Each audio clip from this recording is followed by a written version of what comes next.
Баршаңызға сәлем. Сіздермен бірге Биханова Жеңіскүл Зигзаг KZ арнасы. Қызықты видеоларды жіберіп алмас үшін арнаға тіркелуді ұмытпаңыздар. Мен бүгін сіздерге осындай ерекше, әдемі көзге арналатын ілмек құрағын құрауды үйрететін боламын. Үшін бізге қажет 15-15 көк шаршыдан, міне 4,5 шаршы, міне 4 шаршы және міне жарты шаршы. Және екінші қажет бізге 15-15 ақ түсімізден 5 шаршы қажет. Және бізге қажет 15-15 қызыл түсімізден 4,5 шаршы қажет. Және соңғысы 14-14 ақ түсімізден 2 шаршы қажет. Бірінші, міне 15-15 көк шаршымызды, 15-15 қызыл шаршымызды үстіне қойып, қосып тігеміз. Ол үшін арнайы сызып аламыз. 3 сызық, 2 жағынан сызамыз. Сонда бұдан 2 шаршы шығады. Міне қызыл мен көк шаршымызды қыстырып алдық. Енді осыны тігіп аламыз.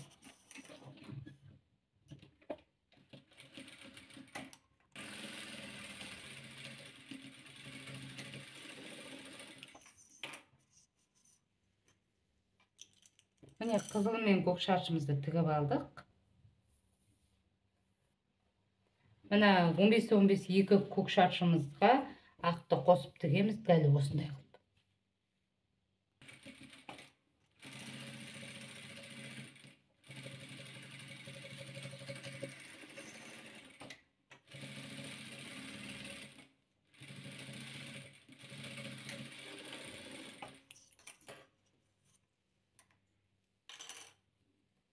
Міне ақ шаршымыз бен көк шаршымызды тігіп алдық.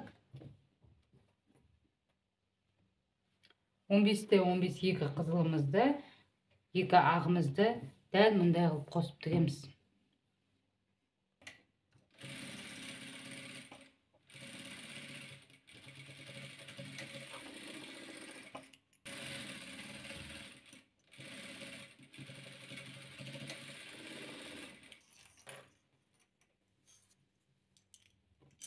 Міне ақ пен қызыл шаршымызды тігіп алдық. Міне 15-15 көк шаршымызды ортасынан сызып алдым бормен. Енді осыны осылай кесіп аламыз.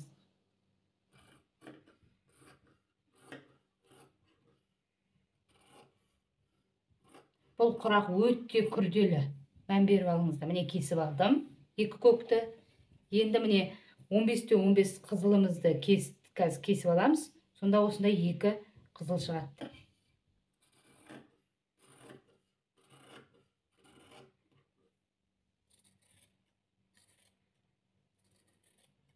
Міне кесіп алдым. Мынаны да кесіп алдым, мынаны да кесіп алдым. Енді 15-15 ағымызды 4-ке бөлеміз бұны.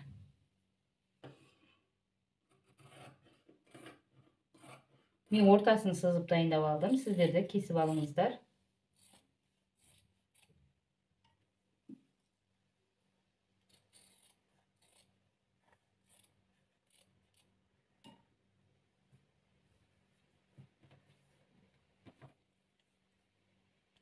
Міне 15-15 шаршымызды 4-ке бөліп алдық. Енді мына 4,5 шаршы қызылдан көктен 4,5 шаршы деп бір жарты шаршылар тұрды. Міне оларды да ортасынан бормен сызып алдым. Олардың өзін жарты шаршысын бөліп аламын міне.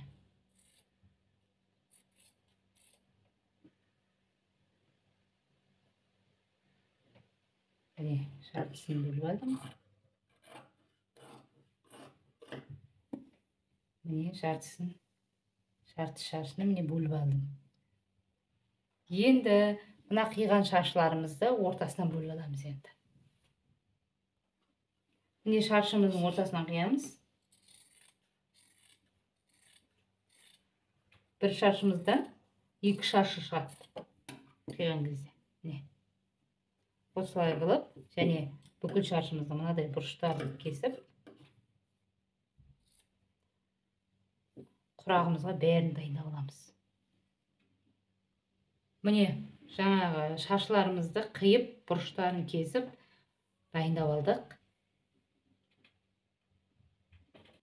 Енді құрағымызды құрап бастаймыз.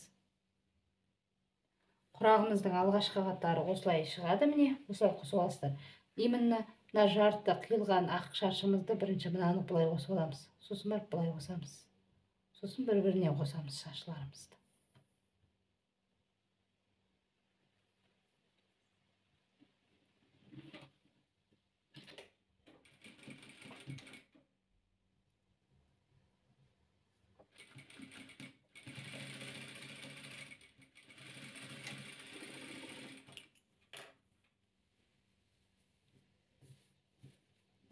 Міне, шаршымыз осылай шығады.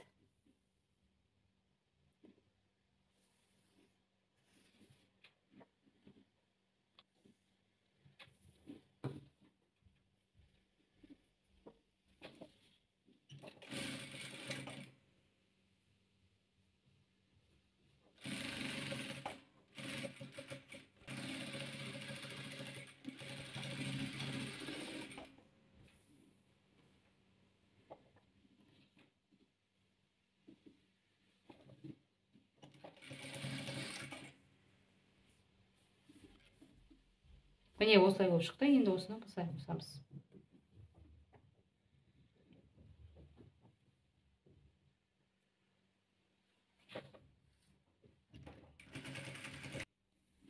Міне, алғашқы қатары құрағымның. Міне, құрағымыздың екінші қатары осылай шығады. Бірінші мына қызыл мен ақты осылай тігіп аламыз, сосын мынаған тігіп аламыз. Сол кезде бір шаршы дайын болады, сосын мыналарды былай қосамыз, мыналарды былай қосамыз, одан былай қосамыз. Міне, шаршымыз осылай тігіп алдық. Енді бір-біріне қосып тастаймыз.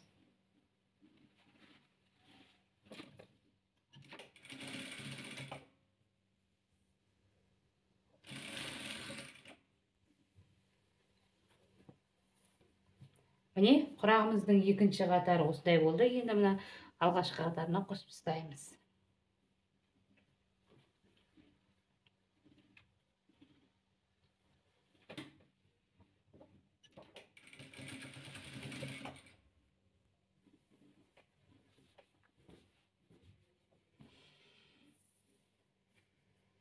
Міне, екі қатарын қосып алдық. Енді үшінші қатарын дайындаймыз.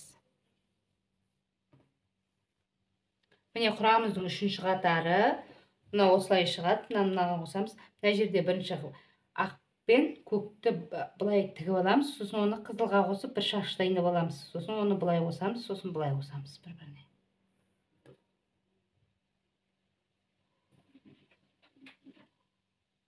Міне, бір шашымызды дайындап алдық. Міне, енді құрағымызды құраймыз.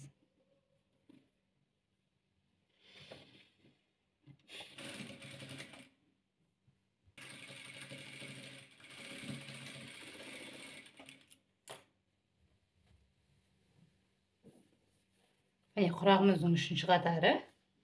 Енді мына қатарға қосып тастаймыз.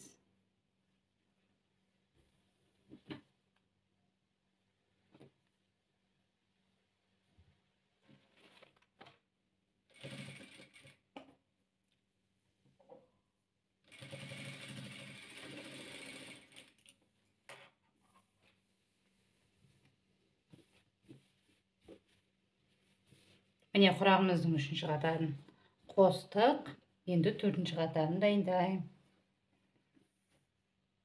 Міне, құрағымыздың төртінші қатары. Мынау мен мынаны былай қосып аламыз. Мына қызылға бірінші ана ағымызды көгімізбен былай қосамыз да, оған былай қосып бір шашымызды дайындап аламыз. Сосын оны былай қосамыз, сосын оны былай қосамыз.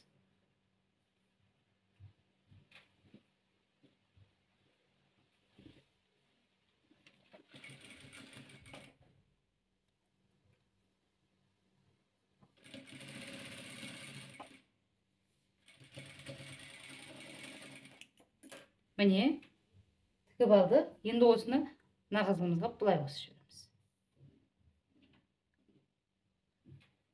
Бір үйреніп алсаңыздар оңай, бірақ мән беріп алыңыздар, басында күрделі болып көрінеді.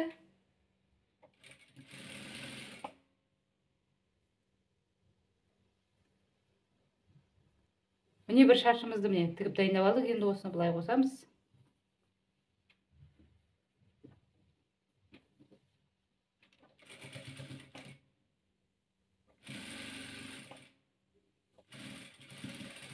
Енді мына екі шашымызды осылай қосып аламыз.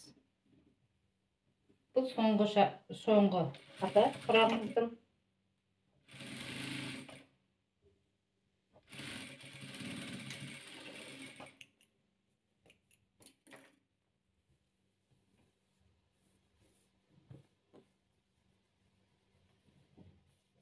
Енді осылай қосып аламыз.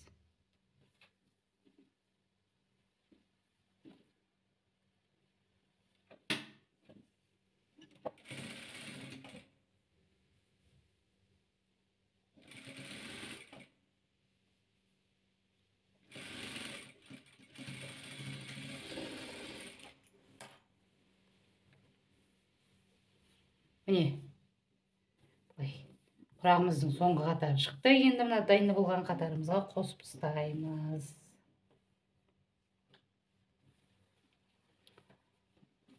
Мына қатарымызға, мына үшінші қатар былай қосамыз.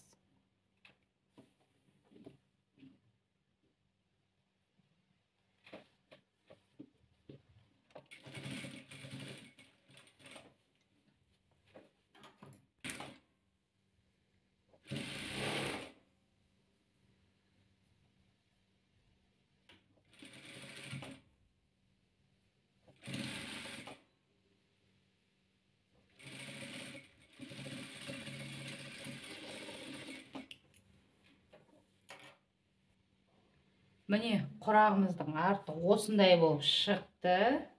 Енді алдын көрсетемін сіздерге. Міне құрағымыз осындай. Міне қарап алыңыздар, көздің жауын алатын, әдемі. Үйреніп алыңыздар. Бір жағынан күрделі, бір жағынан әдемі. Үйреніп алсаңыздар оңай.